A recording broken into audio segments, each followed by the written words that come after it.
Welcome to the deep dive. Today, we're jumping into something pretty wild, using viruses to actually fight cancer. It's called oncolytic virotherapy. It really is a fascinating approach. Yeah, so we've gathered a whole load of your sources, research papers, articles, notes, the works, and we're going to, unpack the key stuff for you. Consider it a bit of a roadmap to understanding how this whole area is moving forward. Exactly. We'll look at where it started, almost by accident, it seems, then the science that brought it back, the actual viruses getting approved now, and what might be next. Right. It's a journey from observation to some pretty sophisticated engineering. Okay, let's unpack this. At its heart, this whole field is about using biology against biology, essentially. Leveraging viruses and the immune reaction they cause to specifically go after cancer cells. And looking at your sources, this isn't like a totally new concept, is it? People noticed weird links ages ago. Oh, absolutely. Way back, there were these empirical observations. Noticing infections seemed to change how other diseases progressed, like variolation for smallpox. That was an early hint. Using a bug to fight a bug, sort of? Kind of. And more directly, there were these scattered reports, 19th century even, of tumors shrinking after someone got really sick with a high fever, maybe from a bad virus or bacteria. Wow. So the body fighting the infection somehow helped fight the cancer, too. That seems to be the observation, yeah. It led pioneers like William Coley, a surgeon back in the late 1800s, to actually try inducing infections or using bacterial bits, Coley's toxins, hoping to trigger an anti-cancer effect. But that sounds risky, and I guess it didn't really catch on back then. No, not really. The understanding of, everything, immunology, viruses, was so basic. They ran into huge problems with safety, getting consistent results, making sure it only targeted cancer. It was tough. Right, and the sources mention a sort of first wave attempt later, too. Yeah, mid-20th century people tried using some naturally occurring viruses. But again, same issues, mostly safety, specificity, just wasn't effective enough. Plus, chemo and radiation were coming online, looking more promising maybe. So interest kind of faded for a long time. So the idea was there, it had flickers of promise, but the science just hadn't caught up. What needed to happen for it to, make a comeback? Well, it took major leaps in a few different areas sort of happening together. Our understanding of the immune system just exploded. We started figuring out T cells, cytokines, these things called immune checkpoints that cancer uses to hide. Okay, so we understood the battlefield much better. Exactly. And at the same time, virology advanced like crazy. Yeah. We learned so much more about how viruses actually work at a molecular level, how they get in, replicate, interact with our cells. And then the really big one, being able to actually mess with the virus's genes. That was the absolute game changer. Molecular biology, recombinant DNA technology. Suddenly, scientists weren't just limited to using viruses as found in nature, they could rationally design them. So take a virus and tweak its code. Precisely. Modify genes to make it safer, make it prefer cancer cells, maybe even add new genes to help stimulate the immune system even more, or deliver other therapies right to the tumor. That was the key to bringing OVT back. And that engineering eventually led to actual approved medicines. This is where it gets really concrete, moving from lab ideas to something doctors can use. Yes, those approvals were massive milestones. It showed regulators like the FDA and others and the whole scientific community that, you can make safe and effective drugs out of viruses. Even if the first ones were for specific situations. Right. The initial approvals were mostly for melanoma, some head and neck cancers, brain tumors, specific niches to start. Okay, let's dig into those. Your sources point to H101, or oncorine, as the first one out of the gate globally. That's right. H101, developed in China. It holds the title World's First Approved Recombinant Oncolytic Virus. It's based on a common cold virus, adenovirus type 5. Actually quite similar to an earlier experimental one called ONYX015 you might have heard of. What's the clever engineering trick with H101? How does it target cancer? The main thing is a deletion in a gene called E1B55K. And this is smart because, deleting this makes the virus replicate really well, only in cells that have a broken P53 pathway. And P53 is that famous tumor suppressor gene that's often mutated in cancer. Exactly. So normal cells with working P53 can shut the virus down. But cancer cells with faulty P53, they can't. The virus goes to town. It also has some deletions in another region, E3, which might help the immune system spot the infected tumor cells better. So where and when did it get the nod, and for what? Approved in China by their regulatory agency back in 2005, quite early, really. The specific uses were advanced head and neck cancer and esophageal cancer. But here's a really crucial point. Yeah. It wasn't approved as a standalone therapy. It was proved specifically to be used with standard chemotherapy cisplatin and 5-fluorouracil. Ah, okay. So right from the start, it was seen as part of a combo. Precisely. The big phase 3 trial showed that combinations significantly boosted the response rate. We're talking nearly 80% response with the virus plus chemo versus about 40% with just the chemo. That's a big jump. Makes sense. Any interesting side effects or quirks from those trials? The main side effect reported was fever. And interestingly, some analyses hinted that patients who got a fever actually had better tumor shrinkage. Like the fever itself was part of the beneficial reaction. Possibly. Maybe linked to heat shock proteins or just a sign of a stronger immune activation going on. It's an interesting correlation. And they're still looking at H1N1 in China for other cancers too, like liver and stomach cancer. Okay, let's shift westward. The first OV approved in the US and Europe, that was T-VEC, right? Telemogene Parapec or Imlygic? Yes, T-VEC.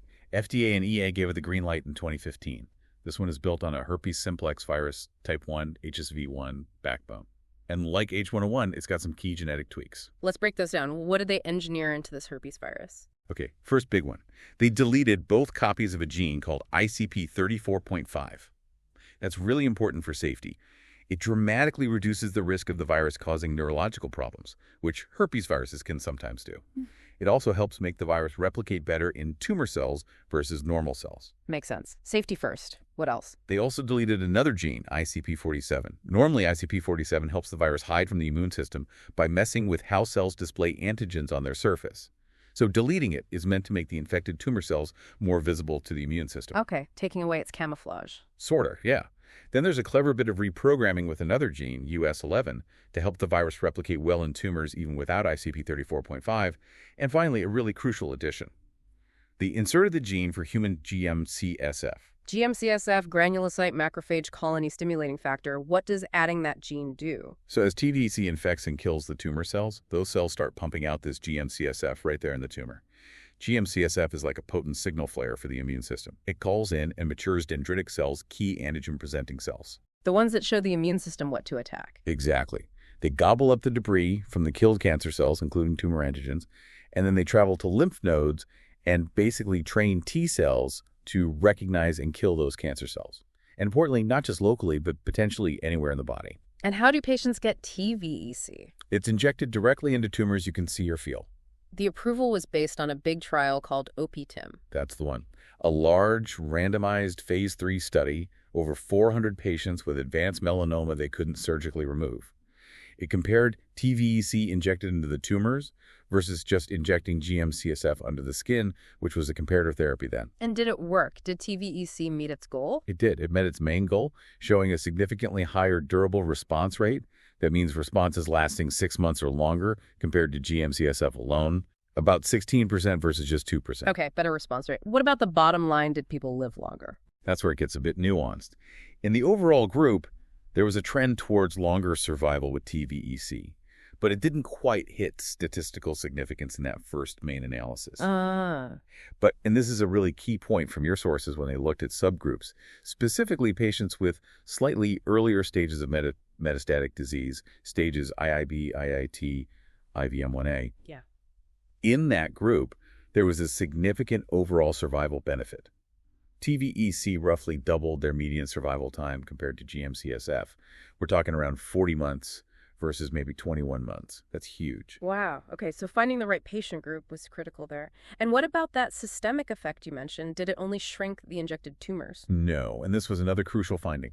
They saw responses tumors shrinking not just in the lesions they injected, but also in distant, uninjected tumors elsewhere in the body, even in organs. That's strong proof it's waking up the whole immune system against the cancer. Exactly. Really compelling clinical evidence for a systemic anti-tumor immune effect triggered by a local injection. What about safety? Herpes virus sounds a bit scary. Generally, it's pretty well tolerated. Most common things were mild to moderate flu-like symptoms, fatigue, chills, fever, and reactions right at the injection site, pain, redness. Those usually went away in a couple of days. Anything serious? Serious issues, like the herpes infection spreading widely, were rare. And the long-term data suggests those responses, when they happen, can last. The T-VEC mechanism diagrams in your sources lay this out visually, the local killing, the GM-CSF release, leading to that systemic T-cell response. Okay, that brings us to number 3, G47, Tisirpatrav or Delitact. Approved in Japan, right? And for a really tough target. Correct. G47, developed in Japan by Professor Tomoki Todo. It's a third-generation oncolytic HSV1, so building on earlier work. It got conditional approval in Japan in 2021. And yes, the big deal here is it's the first OV approved for brain tumors, specifically malignant glioma, including the aggressive form, glioblastoma, or GBM, especially when it comes back after standard treatment. Brain tumors. Wow. And this one has 3 genetic modifications. Sounds even more tricked out. Yeah. It does. It incorporates lessons learned. Like T-VEC, it has deletions in both copies of the O34.5 gene that's for safety and tumor selectivity. Also like T-VEC, it has a deletion in the O37 gene to help with antigen presentation, making the tumor more visible. Okay, 2 similar to T-VEC. What's the third one? The third modification is inactivating the ICP6 gene. This gene makes an enzyme the virus needs to replicate its DNA, called ribonucleotide reductase. They inactivated it by sticking in another gene, LAC-Z. This does 2 things.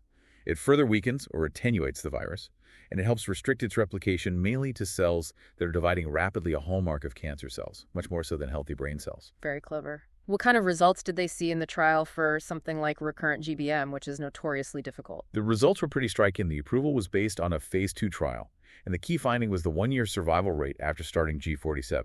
It was reported at 84.2%. 84%. How does that compare usually? Well, historical data for patients in that situation, recurrent GBM after standard therapy fails, suggests a 1-year survival rate is maybe around 15%.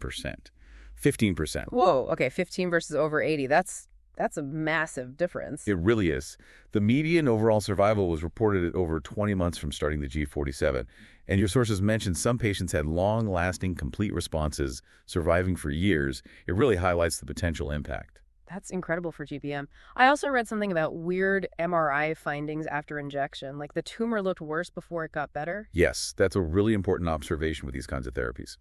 Sometimes, after injecting G47, the MRI scans would initially show the tumor looking bigger or brighter on the scan. It's sometimes called immunoprogression or pseudoprogression. Sounds bad, but isn't necessarily. Exactly. It's thought to be a sign that the virus is actually working, replicating, killing tumor cells, and importantly causing inflammation and bringing immune cells rushing into the area. So it looks worse temporarily because of all that activity before hopefully shrinking later. The mechanism images for G47 show this selective effect hitting cancer, sparing normal cells. Got it. And safety for G47, also pretty good. Yeah, it also had a good safety profile in the trial. Most common side effects were, again, fairly predictable: fever, headache, some nausea or vomiting. Manageable things. So, okay, we have H101 in China in 05, T-VEC in the USCU in 15, G47 for brain tumors in Japan in 21. Taking a step back, what's the overall meaning of these approvals for the whole field? They were just fundamentally important validation points. Getting these viruses approved by major agencies across the globe for different cancers, it proved the concept. It showed everyone, regulators, doctors, researchers, investors, that yes, you can develop these engineered viruses into real medicines that are safe enough and offer a benefit. Even if the benefit wasn't always a home run on its own. Right. Even if, TVC survival edge was mainly in a subgroup, or H101 needed that chemo combination, it still showed these things work biologically and clinically, proving that viability definitely fueled more research, more investment, and spurred the development of the next wave of viruses. It also kind of highlights how different the regulatory paths can be globally, doesn't it? Those timelines are quite spread out. Absolutely. China approving, based partly on phase 2 back in 05, then the US and EU needing the big phase 3 for TVEC a decade later, Japan using a conditional pathway for G47. It shows different standards, different trial expectations, different national priorities maybe. Figuring out that global puzzle is still a big challenge for companies developing these. Your sources even have that table showing the different stages globally, which really underlines the complexity. So beyond these 3, what's the pipeline look like now? Is research still buzzing? Oh, definitely. The OVT pipeline is very active. Your sources flag others like Polario-Rep, Vaccinia, CG000001. They're all in different stages, some in quite advanced trials. But it's not all smooth sailing? I think I saw a note about a setback. That's true. Progress isn't always linear.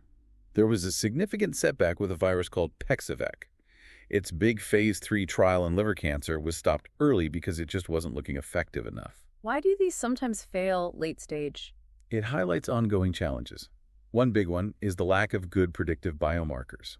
We often still don't know precisely which patients are the most likely to respond well to a specific oncolytic virus. Without that, trials can enroll patients who were unlikely to benefit, making it harder to show an overall positive result. Right. And that leads us to what seems like the really dominant theme now, combinations. Why is everyone so focused on mixing OVs with other treatments, especially those checkpoint inhibitor drugs? Yeah, this is probably the hottest area in OVT right now, and the reason is there's a really strong biological logic behind it. A lot of tumors are what we call immunologically cold, meaning they don't have many active immune cells, especially T cells, inside them. They're sort of invisible or inaccessible to the immune system. And that makes them resistant to treatments like checkpoint inhibitors because those drugs work by taking the brakes off T cells that are already there. If there are no T cells, taking off the brakes doesn't do much. Okay, so cold tumors resist checkpoint drugs. How do viruses help? Oncolytic viruses seem to be really good at turning these cold tumors hot, making them inflamed and full of immune cells. That cold versus hot tumor image in the sources illustrates this pretty well. How do they flip that switch? What's the mechanism? Well, when the virus gets in and starts killing cancer cells, it causes a type of cell death, immunogenic cell death, that releases danger signals and tumor antigens in a really inflammatory way. The infection itself triggers innate immune responses, brings in interferons, chemokines. It's like sounding multiple alarms. Calling in the troops. Exactly. It recruits immune cells, including T cells, into the tumor microenvironment. So now you have T cells in the tumor, you have inflammation. The virus basically primes the tumor. Okay. And then when you add the checkpoint inhibitor, it can effectively release the brakes on those newly arrived activated T cells. It's like the virus sets the stage and the checkpoint drug lets the actors perform. That's a great way to put it. The virus acts almost like an in situ vaccine, generating an immune response right where you need it, and the ICI amplifies that response. And we're seeing this work in trials. Yes, definitely. Loads of trials are looking at these combos.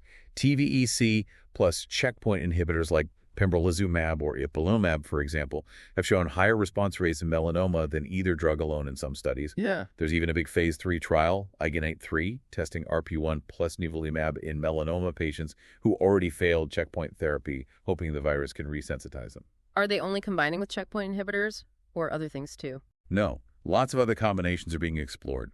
We already mentioned ACE-101 with chemotherapy that's approved. People are looking at OVs with radiation therapy, with targeted drugs that hit specific cancer mutations, and even with other immunotherapies like CAR T cells. The idea is the virus can make the tumor environment more receptive to these other attacks. This all sounds incredibly promising, but let's be realistic. What are the big hurdles the field still needs to overcome? It can't be easy. No, definitely not. Huge progress, but significant challenges remain. A major one is delivery. How do you get the virus effectively to all the tumors, especially if they spread everywhere metastasized? Injecting into one tumor is one thing, but systemic delivery, getting enough virus through the bloodstream to reach multiple sites and penetrate deep into dense tumors, that's tough. And doesn't the patient's own immune system try to get rid of the virus itself? Absolutely. That's the double-edged sword we talked about. You need an immune response to the virus to help kill the tumor. But if the immune system clears the virus too quickly, say through pre-existing antibodies or a rapid new response, the virus might not have enough time to replicate, spread within the tumor, and do its job. Managing that balance is tricky. What else? Still working on improving tumor selectivity even further, making sure the virus really only replicates in cancer cells and can get to all of them within a tumor mass.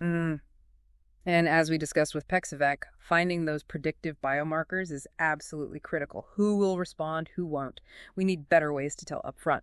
Plus, there are the practical things manufacturing these complex viruses consistently, at scale, ensuring quality. And navigating the regulatory maze, especially for combinations proving the benefit of two complex drugs together, that adds layers of complexity and cost. Okay, so given those challenges, where does the research go next? What are people focusing on? A lot of the focus is directly on tackling those challenges. Developing next-generation viruses, engineering them to be even smarter, maybe making them better at hiding from the immune system initially, or better at targeting specific cancer pathways, and crucially, arming them with more firepower. More firepower? Like what? Like adding genes for multiple immunostimulatory molecules, or even genes that produce checkpoint inhibitors locally right inside the tumor, potentially reducing systemic side effects, making the virus a multitasking weapon, also really refining those combination strategies, figuring out the best partners, the optimal timing, the right doses, exploring completely different types of viruses as backbones. And a big area is improving delivery, using things like carrier cells, maybe stem cells or immune cells, to shuttle the virus to the tumor, or using special biomaterials to protect it. And fundamentally, just understanding the biology better. Absolutely. We still need to learn so much more about the incredibly complex interactions happening inside that tumor microenvironment. The virus, the cancer cells, the surrounding normal cells, the immune cells, all talking to each other. The deeper we understand that, the better we can design therapies and predict who they'll help. It really sounds like OVT is moving beyond just being a virus treatment and becoming more like a flexible tool, almost a platform technology. That's a perfect way to describe it. And it ties directly into personalized medicine, because whether a virus works well seems to depend hugely on the specific details of that patient's tumor, its mutations, whether it's hot or cold already, and also on the patient's individual immune system. Do they have prior immunity to the virus? Are their interferon pathways working well? These factors likely make a big difference. So the future might involve testing the tumor and the patient to pick the right virus or the right combination. Exactly. Using biomarkers not just to select patients, but maybe even to tailor the virus design, or choose the best combination partner based on that individual's specific cancer profile. So if we zoom out again, what's the big picture implication here? Why is this platform idea so powerful? Because OVT isn't just one-trick pony. It attacks cancer in multiple ways, simultaneously directs cell killing, that immunogenic cell death that wakes up the immune system, changing the whole tumor environment, and potentially delivering extra therapeutic genes. That versatility, combined with what's often a manageable safety profile, means it can potentially work synergistically with almost any other type of cancer treatment. We've seen it can potentially make tumors more sensitive to chemo or radiation. By blowing up tumor cells and releasing antigens, it could prime the immune system for better responses to cancer vaccines, or even help things like CRT cells work better in solid tumors. And H101 being approved with chemo is proof this synergy works beyond just immunotherapy. Right. It shows the principle holds. So this adaptability really positions OVT to become a key component integrated into many different treatment plans, tailored for specific cancers and stages, boosting the effectiveness of existing therapies and maybe overcoming resistance. This has been a really fascinating deep dive. We've gone from those very early, almost accidental observations about infections and cancer through decades of scientific groundwork to these highly engineered viruses now approved as actual medicines, H101, T-VEC, G47. Yeah, the progress has been remarkable. They really are hard-won victories, proving this whole concept is viable and has real potential, especially, it seems, when used smartly in combination with other treatments like immunotherapy.